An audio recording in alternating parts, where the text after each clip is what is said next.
Tantor Audio, a division of Recorded Books, presents Integrative Sex and Couples Therapy, a therapist's guide to new and innovative approaches. Edited by Tammy Nelson, Ph.D. Narrated by Coleen Marlo. Introduction. Integrative Sex and Couples Therapy, a new field. Tammy Nelson, Ph.D. We are sexual beings, and our sexuality is part of the pulsating energy of life, which we express through mind, body, and psyche. Harville Hendricks. For many years, the field of psychotherapy has focused on the treatment of the individual. It has focused on the gestalt of the person, including object relations from their past, their family history, and the analysis of their deeper desires, dreams, and fears. Although family therapy and couples therapy have recently been added as an adjunct treatment modality, sexuality is still considered only a small piece of the treatment process as it relates to a whole person's lifespan. However, in today's society, sexuality and relationships are primary to the experience of a person's life. Our sexual development and education around sexual identity, orientation, and sexual relationships are a complex narrative of eroticism, trauma, guilt, and pleasure.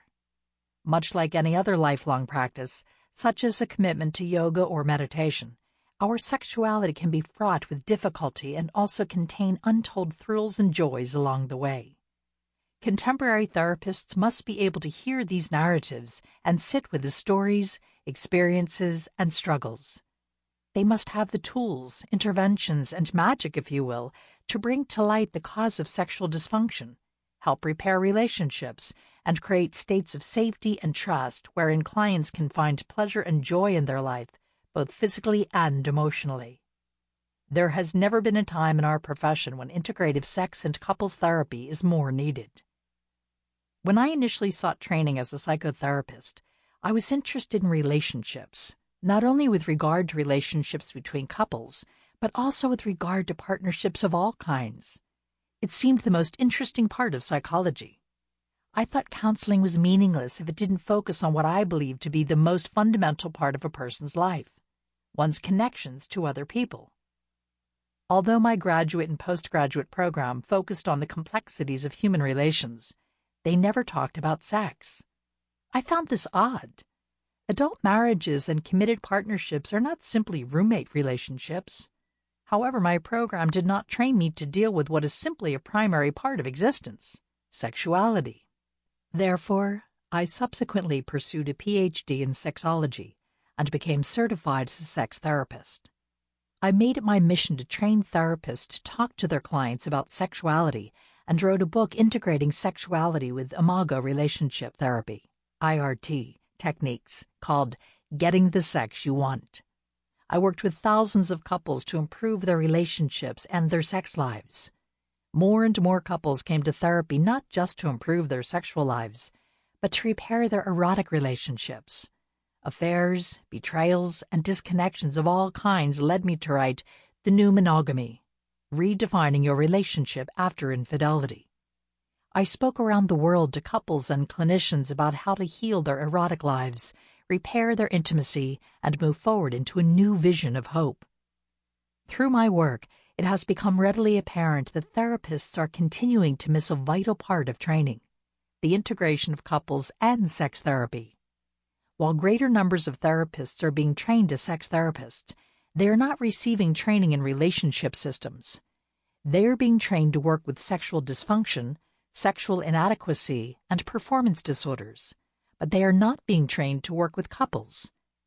Similar to the lack of sexuality taught in old family therapy courses, few relationship skills are taught in current sex therapy programs.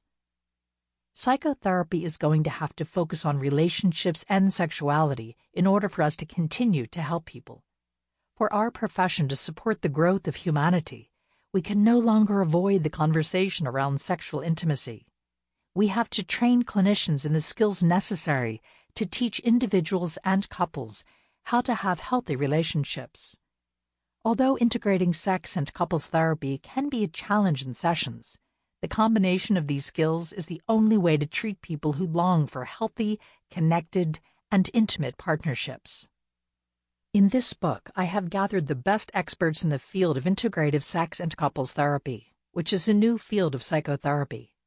In each chapter, the authors describe the techniques and strategies they use to combine their unique and contemporary psychotherapeutic work.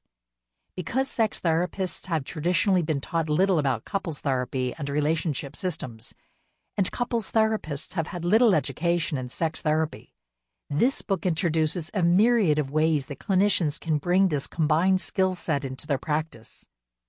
In these chapters, you will find step-by-step instructions and case examples that will help beginning practitioners expand their field of knowledge and allow even the most advanced clinicians to incorporate new skills immediately into their work. Chapter 1 describes the foundations of sex therapy and its roots in cognitive behavioral therapy. The chapter explores how sexual issues and relationships and intrapsychic factors can affect self-esteem and the capacity for connection in the couple. This chapter reviews how therapists can attune with each partner in couples work and intervene with regard to specific sexual dysfunctions. The chapter unravels the dance between the couple and gives specific suggestions to help couples communicate about their relational space. These interventions create a path toward positive, healthy sexuality. Chapter 2 is written by a married couple, a certified sex therapist and a sexual medicine physician. Together, they have created a collaborative sexual wellness model that combines the treatment of sexual dysfunctions, sexual disorders, anxiety, and relationship problems by integrating medical, social, cultural, and psychodynamic aspects within a couples counseling framework. Their collaborative model incorporates couples counseling, sex therapy, and sexual medicine in order to provide comprehensive whole-person-centered care for couples with sexual concerns. Chapter 3 discusses how to integrate emotionally focused therapy, EFT, when treating couples who are in a no-sex partnership. Grounded in attachment theory, the goal of EFT is to help couples develop a secure bond with each other that can form the basis from which sexuality and erotic playfulness can emerge. However, the relationship between sexuality and attachment is multifaceted, and there is often more to this complex relationship work than just the use of attachment theory to treat sexual issues. For some couples, increasing attachment security and emotional connection can facilitate the awakening of positive sexual involvement. But for others, attachment and sexuality seem to exist on opposing dimensions. Therefore, therapists must consider multiple possibilities and avenues to help couples create a satisfying sexual life that is in accordance with their specific needs and history. Chapter 4 focuses on Imago relationship therapy, IRT, and sex. IRT was created by Harwell Hendricks and Helen Hunt, who wrote the book Getting the Love You Want. The basic premise of IRT is the notion that partners have the potential to heal each other from their childhood wounds by communicating with each other through the process of active listening, mirroring, empathy, and validation. This chapter describes how sex therapy combined with IRT can encourage fantasy and lead to an increase in erotic desire in couples where passion has waned, facilitating what I call erotic recovery. Additional contributions to this chapter remind readers that sex therapy is more than just providing couples with mechanical or physical interventions. It is about helping couples create romance, increase play, and create a positive sexual mood. Chapter 5 looks at integrating internal family systems, IFS therapy, with sex therapy, which involves working with different parts of the person, including those that are defined as exiles, protectors, and firefighters. Unblending these parts can help individuals move toward more fulfilling sexual relationships. This chapter also discusses a technique called courageous communication, which involves helping individuals speak on behalf of their protective and vulnerable internal parts to create connection and empathy. Chapter 6 discusses how to conduct group therapy with couples to help heal sexual trauma. In couples group therapy, the couple is considered the primary client, and the community of the group functions as a therapeutic environment in which couples learn how to hold each other accountable with firmness and compassion, as well as how to hold difficult and traumatic content. The group atmosphere provides an opportunity for individuals to observe and facilitate the work of other couples, which evolves into a vehicle that creates healthier relationships for all. As group members identify with and participate in the healing of other couples, they develop a healthy mutual interdependence and emotional connection. Chapter 7 takes a look at the concept of intersectionality and how it affects clients in minority groups.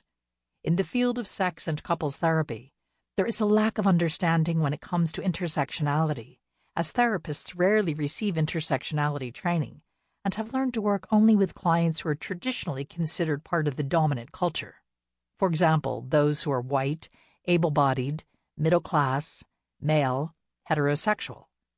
The lack of inclusiveness and limited narrow scope of treatment models can negatively affect those who seek out treatment. In order to conduct competent integrative sex and couples therapy, practitioners need to be aware of their own multicultural background and gender roles, including how these factors may or may not affect treatment.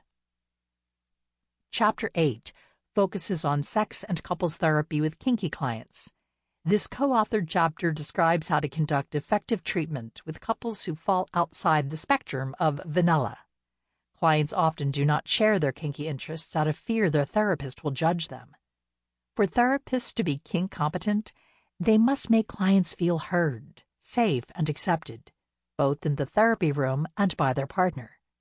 This chapter reviews the basics of creating a therapeutic alliance with kinky clients and provides a framework for kink-competent treatment. Chapter 9 discusses somatic-focused interventions for sex and couples therapy. This chapter focuses on helping couples communicate without words, and sex therapy is used to unpack the inherent stress in the postures and gestures in the space between the couple. The integration of somatic therapy with sex and couples therapy involves interventions and directive techniques that release tension and resolve past childhood trauma. It also engages the body as a resource to facilitate growth. The words used in session between partners about what is happening in the body create an access point to guide couples from disconnection to connection. Chapter 10 discusses the nutri-sexual health model. This treatment model integrates the role of nutrition and sex and couples counseling to treat relationship and sexual difficulties, recognizing that individuals' eating and lifestyle habits impact their sexuality. The model asks that clients increase awareness of foods that promote energy and inspire joy, with suggestions for health-promoting foods. The chapter promotes a way for sexual health providers to bring up the topic of nutrition and review its correlation with sexual functioning. Chapter 11 focuses on art and sex therapy-informed interventions. This chapter explores how to work with couples from a creative and integrative framework. Using art therapy tools, combined with sex therapy assessments and psychoeducation, decreases sexual conflicts by allowing couples to explore their physical, sexual, emotional, spiritual, and cognitive experiences. Clients are invited to explore and witness their partner's experiences and express intimacy as their issues and conflicts arise and heal through creative expression. Through the use of art, couples can connect and explore themselves both separately as individuals and together as a couple. Chapter 12 discusses how to take a gender-affirmative approach in working with LGBT, trans, QIA couples. Transgender clients can have varying sexual orientations, and their partners may also be part of the LGBT, trans, QIA community, or could identify as cisgender and heterosexual. Given their history of discrimination and marginalization, transgender clients' experience in therapy is often stressful, and their sexual issues are misunderstood.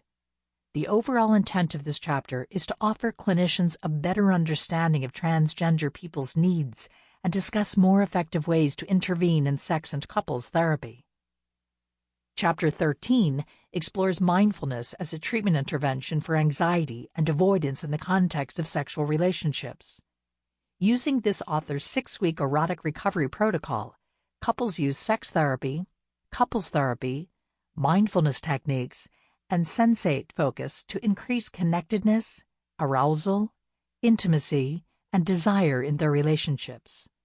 When couples improve their sexual functioning while practicing mindfulness and being present, it can ultimately lead to an increase in passion and better sexual performance. Chapter 14 explores the role of polyamory and technology on how we view monogamy. It also includes a short discussion on robots and their impact on the future of sex. It is important for therapists to consider these new models of sexuality and relationships when talking about contemporary treatment and what is next for psychotherapy. Polyamory and sexually open relationships are changing how we practice sex and couples therapy, and artificial intelligence and virtual reality will impact clients in the near future as well. In conclusion, the future of the field of psychotherapy is the integration of sex and couples therapy. All therapists, whether they are marriage and family therapists, social workers, psychologists, or sex therapists, will at some point in their work be confronted with their own limitations. Within this book, they will find the tools, techniques, and knowledge they need to work with the modern couple and go forward into the future. Chapter 1: Sex and Couples Therapy.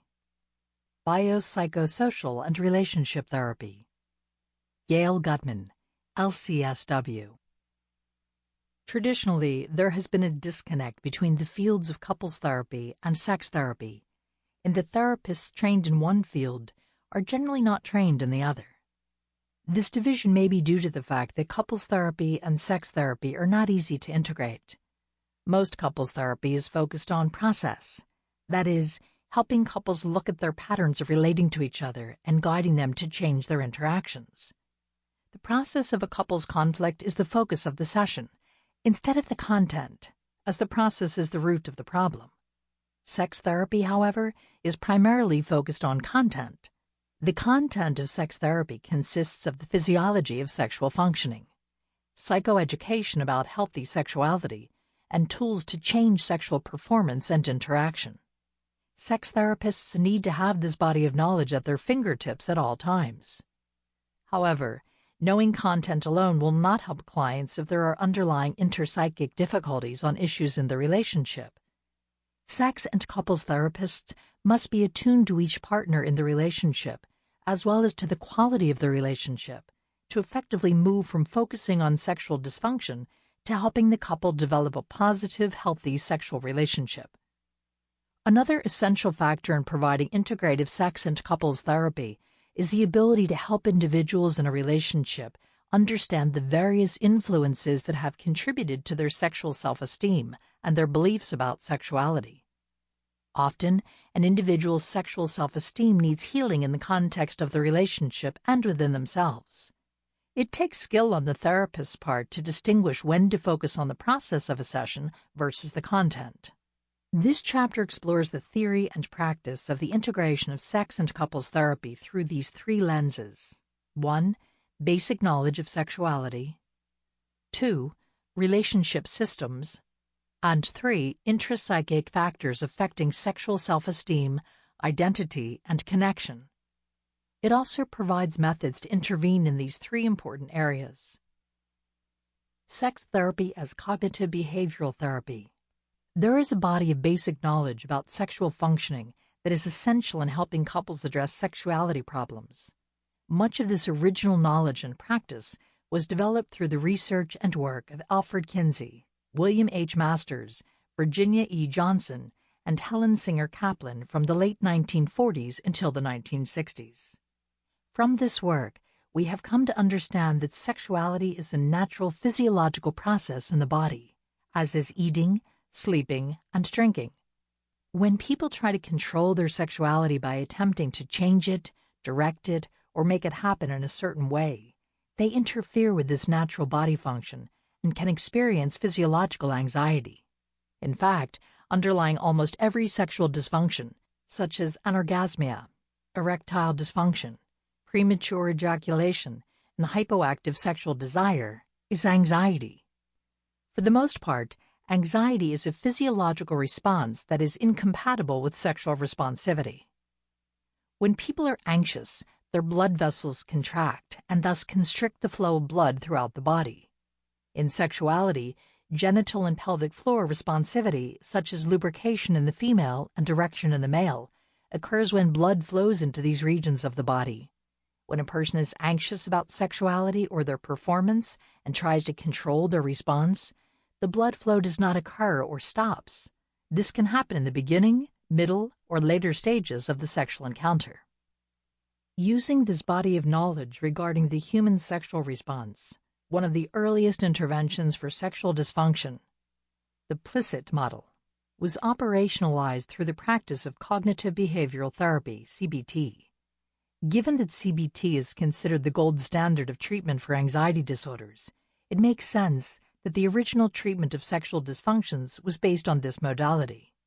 Broadly speaking, the PLICIT model provides an approach to addressing sexual dysfunction that is based on the following acronyms: P for permission giving, LI for limited information, SS for specific suggestions, and IT for intensive therapy.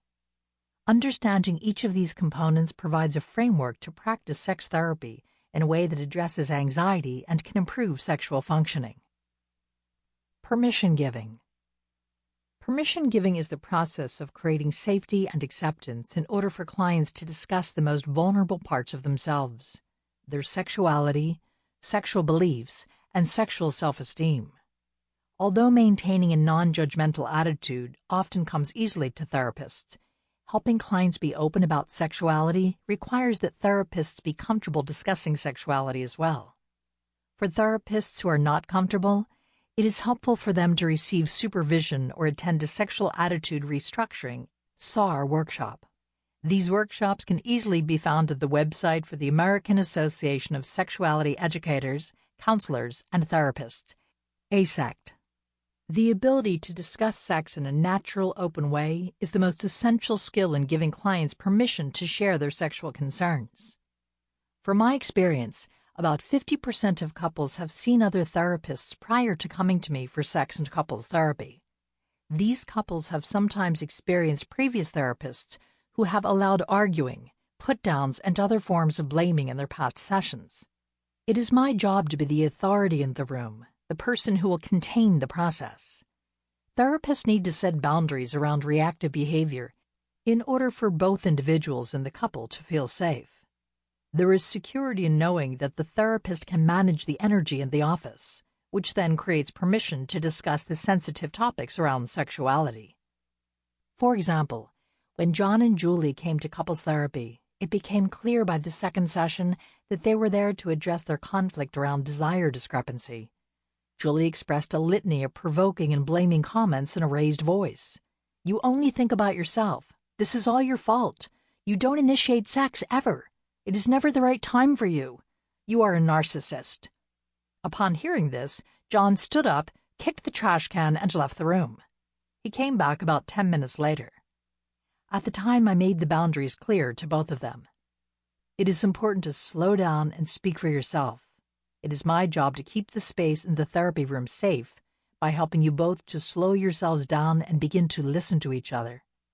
When you speak everything that comes to your mind, instead of monitoring your own thoughts, your partner is not able to stay present to you. Additionally, physical reactions, such as kicking the trash can, will frighten your partner and are not okay in the session. I inform couples that this type of contract is essential to keep the therapy room as a safe container where they can explore the more vulnerable feelings around their sexual relationship. I ask each of them to verbally agree to this contract. In later sessions, if it is needed, I remind them that they have made a contract with me to this effect. In addition to setting boundaries, the following are some other ways therapists can help clients feel safe discussing sexuality.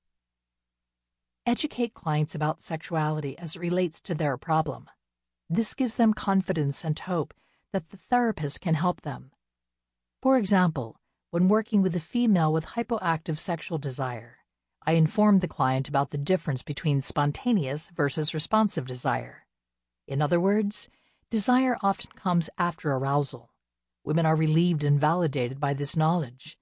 Whether they have a male or female partner, this information is a relief to the partner, as they have often taken their partner's lack of desire to mean that there is something wrong with them.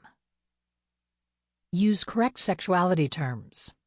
For example, speak openly and plainly, using the correct words for body parts: penis, vagina, oral sex, and sexual intercourse. Normalize clients' anxiety about discussing sex with a therapist who was until now a stranger by saying things like, "This must be uncomfortable, talking about the most intimate details of your life. I want you to know there's little I haven't heard in this office." Use good listening skills and validate their experiences. Limited information. Limited information is the process of providing basic education regarding the topic at hand. It is synonymous with the process of helping clients change their cognitions in CBT. Cultural, familial, religious, and societal norms usually do not provide clients with education about healthy sexual attitudes and beliefs. It is this history the therapists need to access to make attuned interventions. Consider the case of Lauren and Ron, who came in for therapy to discuss their sexual issues and who were both quite emotional. Lauren had grown distant from Ron. As a coping mechanism, Ron was viewing pornography more frequently than he was comfortable with. His wife interpreted this behavior to mean that Ron was not attracted to her and wanted women who looked similar to the pornographic actors. She often became angry in this discussion, both at home and in the sessions, and eventually became quite tearful.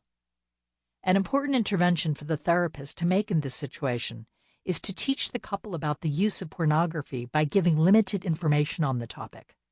Some examples of giving important limited information might be: pornography and fantasy can sometimes be a way to create more arousal. Pornography can help bring the brain into the sexual experience. Most people are not interested in doing what they see in a video. Viewing more pornography than a person is comfortable with is often a coping mechanism. However, some new therapists, in their excitement to help clients achieve results, can give too much information in a way that is not attuned to the couple. It is important to use limited information in session only when the therapist clearly understands the problem and has made space for clients to explore the necessary emotions underlying their beliefs. If a therapist were to offer this information too soon in the course of treatment, the opportunity could be missed to go deeper and explore the client's underlying emotions. For example, Lauren thought she was not enough for her husband, both in terms of her body image and as a partner. These were important places to explore in order to help both Lauren and Ron as a couple. Therefore, therapists should ask themselves a number of questions before offering important limited information, beginning with, "Why am I giving this information? And this amount of information at this time?" Some other questions for the therapist to ask themselves when considering when to give attuned limited information include: am I anxious about the amount of emotion shown and thus interrupting the flow? Have I fully understood the clients before I offer information? Am I uncomfortable with the subject they are discussing? There are many examples of how limited information might be helpful in an integrative sex and couples therapy session and facilitate cognitive restructuring. Some examples that are helpful include: most of the time, anxiety and sexuality are incompatible physiological responses. Blood vessels close when people are anxious and open when they are relaxed. Blood flowing into the genitals is the primary mechanism for physiological arousal in the pelvic and genital areas. Sexuality is about options. When something is not working, do something else rather than continuing to do the same thing over and over or withdrawing from one's partner. Remember the quote by Albert Einstein: "Insanity is doing the same thing over and over again and expecting different results." Sex is a journey. Pay attention to the journey instead of worrying about or focusing on arriving at the destination, the orgasm or intercourse. A sexual experience is similar to meditation. When someone gets distracted by their thoughts, they can notice them, let them go, and return to focusing on the sensations in the moment. Other than medical problems, the brain is the primary organ in the body that interferes with sexual functioning. Different and multiple types of stimulation help enhance arousal. The use of fantasy is another form of stimulation that can help a person focus more on sensations. rather than observing or worrying about their own or their partner's arousal. Using fantasy is not necessary. Sample complete. Ready to continue?